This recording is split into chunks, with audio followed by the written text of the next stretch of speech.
I get a lot of questions about how to improve, and the most common advice I give is to look at your own replays. Your replays are the most personalized experience and source of data for your mistakes, but like, what does that entail? Like, what do you actually look for? And it's not the easiest question to answer because not everyone's going to learn the same things from the same situations, and not every strategy will work for every single player. But there are some general guidelines that you can follow to help you down the path and find out what works for you. I try to break it down into 5 categories that should give a general overview of things to look out for. So that's first, the 5 W's. I'm playing bad, I'm playing good, I'm a goofy goober, and check the menu, sir. So first up, identifying your mistakes with the 5 W's. If you don't know, the 5 W's are who, what, where, when, why. We love school. So translating that into Brawlhalla terms, that's who hit me. Like, what was it? My teammate? Was it my opponent? Was it me? If you got gadgets turned on, that's a problem. If you do, maybe. I mean, okay, I play with gadgets. Let's move on. What led up to me getting hit? Was it bad positioning? Did I get baited? Where did I get hit? Where did I lose my stock? Was it early off stage? Was I spacing poorly? When did I get hit? Was it after I whiffed and they punished me? Did they catch me off guard? Did I have a predictable dodge? Why did I get hit? Was I not paying attention? Did I miss input? Did I just get outplayed? And then there's the bonus. How did I get hit? You know, who, what, where, when, why, how. If you break the situations down that's causing you to lose matches into its simplest form, it's that you got hit. Like, but obviously it's not that simple, right? There's a lot that goes into every interaction. And because each match has thousands and thousands of these situations, it's hard. It's very hard to understand, like, the intricacies of every little thing that goes on, especially in the moment. But that's why having such easy access to your own replays is amazing, because you don't have to notice everything in the moment. You can take the time to analyze it later on. And eventually, the things you need to improve on will shift as you refine one thing and start noticing some others.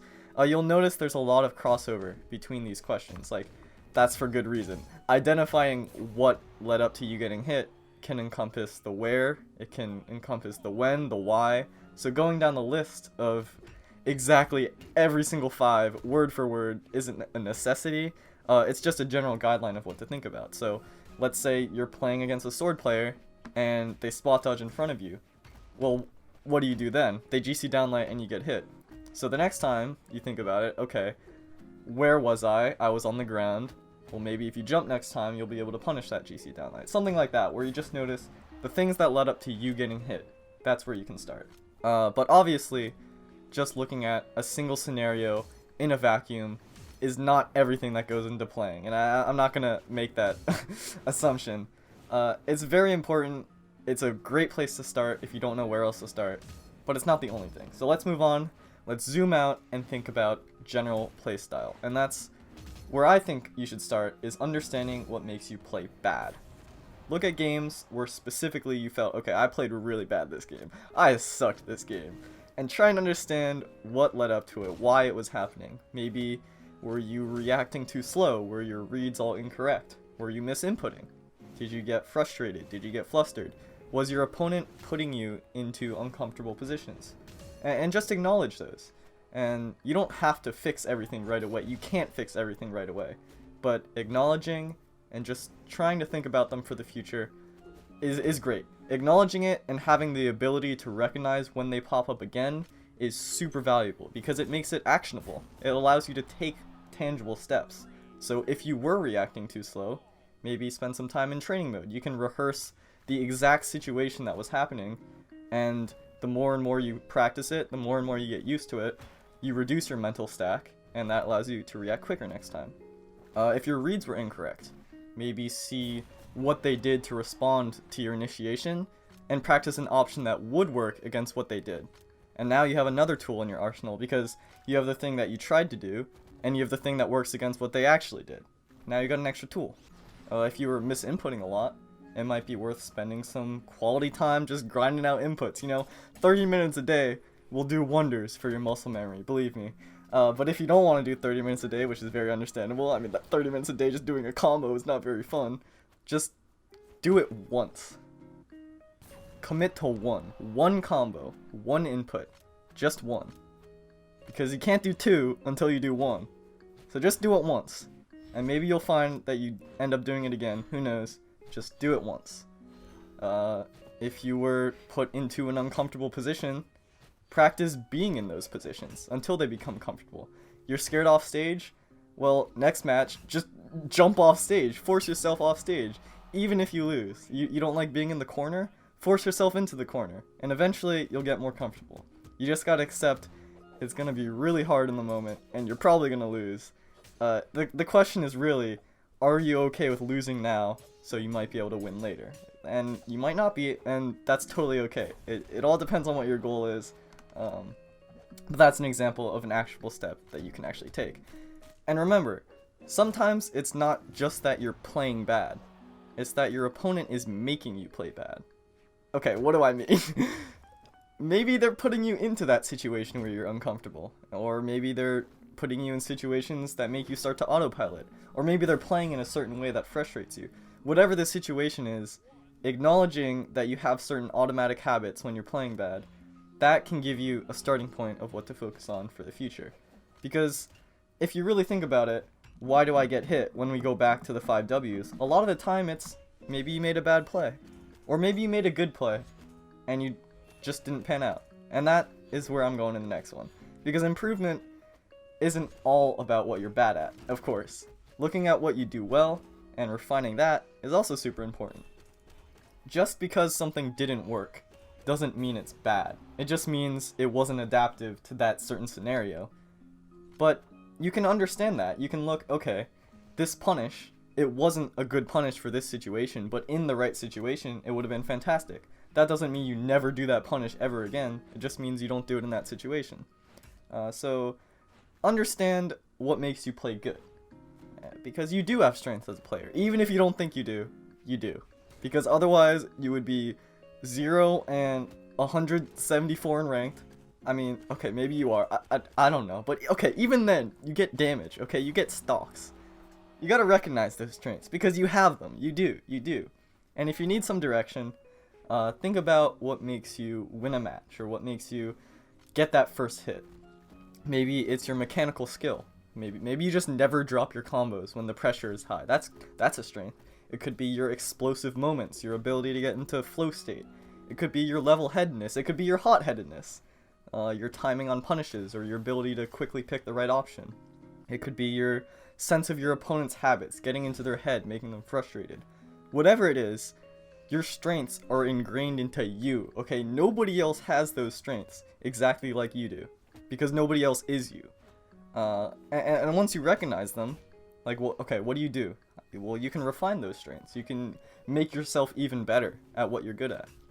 If you know you get your combos 95 out of 100 times, you could spend some time in training mode and get that up to 99 out of 100, okay? I got a burp. I didn't put the burp in because I'm being considerate, but next time, no promises. Where was I? If you know that you're really good at sniffing out your opponent's dodges, for example, what you can do to refine that strength is practice an optimal punish for that dodge. Because now, every time that you sniff it out, you also get a billion damage for it. If you know that when you get hot-headed, you can enter this state where you feel invincible and you don't care, and that ends up working for you, then don't try and stuff it down. Don't try and be level-headed if you're not a level-headed player. Just use your hot-headedness, and that's an advantage that people that are super level-headed don't have. Maybe it's not an advantage, I don't know, but that's something that you gotta figure out for yourself, you know? That takes some introspection, it takes some discovery.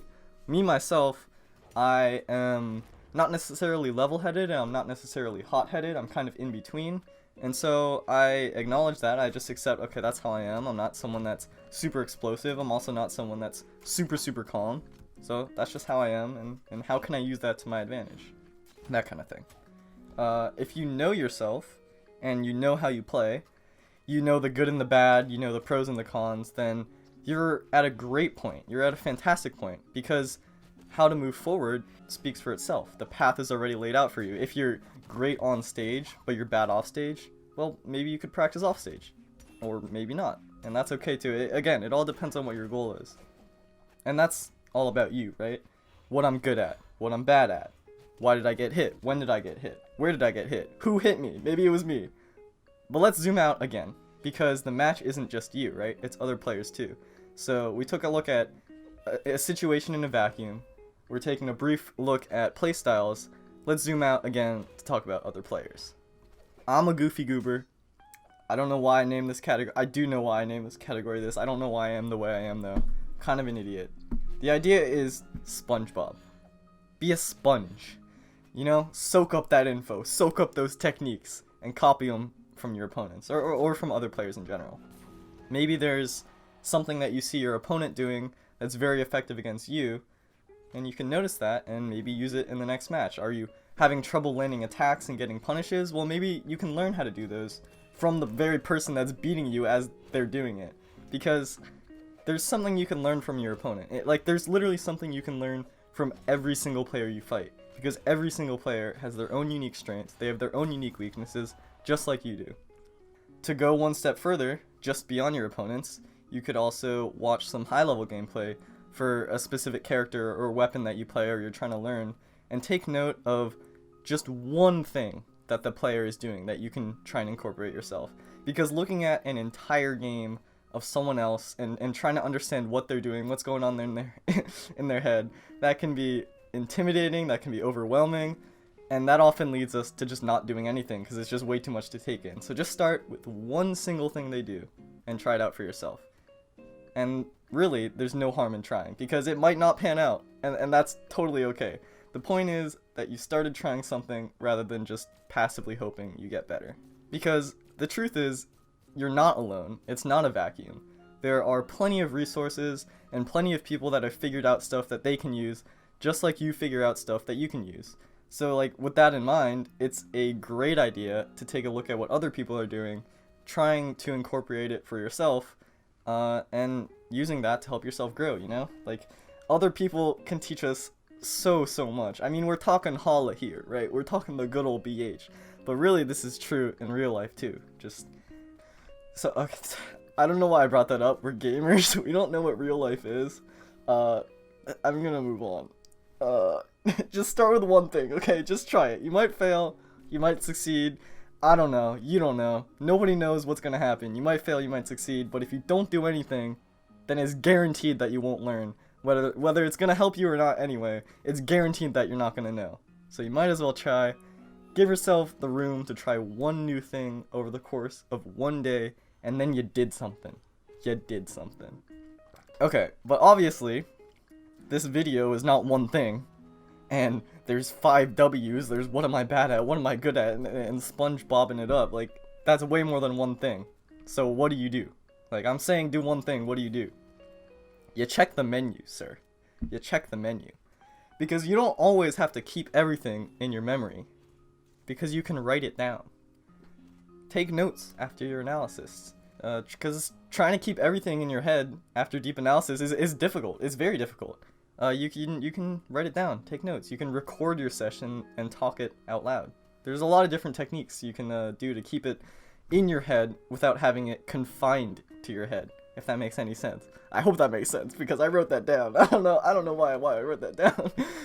I guess what I'm trying to say is that to keep something in your memory, to learn it, you don't have to just keep it all in your head. You can just write it down and then look at it and be like, oh, alright, I forgot about that. That's cool. That's cool. What I like to do is I just open up a Google Doc and then I alt tab if I think of something in the middle of a game or in the middle of a replay, and I just jot it down really quickly because I'm someone that's all over the place. If it's not obvious, I have a category called I'm a goofy goober. So just writing it down can really help. It also helps you focus on that one thing at a time because you don't always have to constantly remember everything. You can go back to your notes, check something off the list, and then go to the next one. I know that it sounds like school, but if you actually want the logic or the science behind it, it's that like writing stuff out and talking it out literally keeps it in your memory. Because if we just think about it, we're not activating the same part of our big boy brains and working memory to retain it long term that we are when we talk it out and when we write it out. So take some extra notes if you want to. Just my recommendation, and give that big boy brain some help the next time you need it.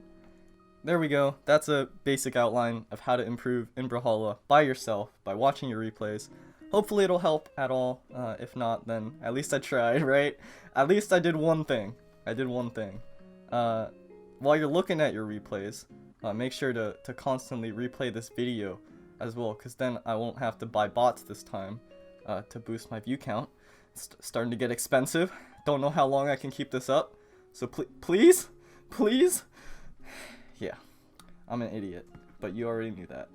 I'll see you next time I see you.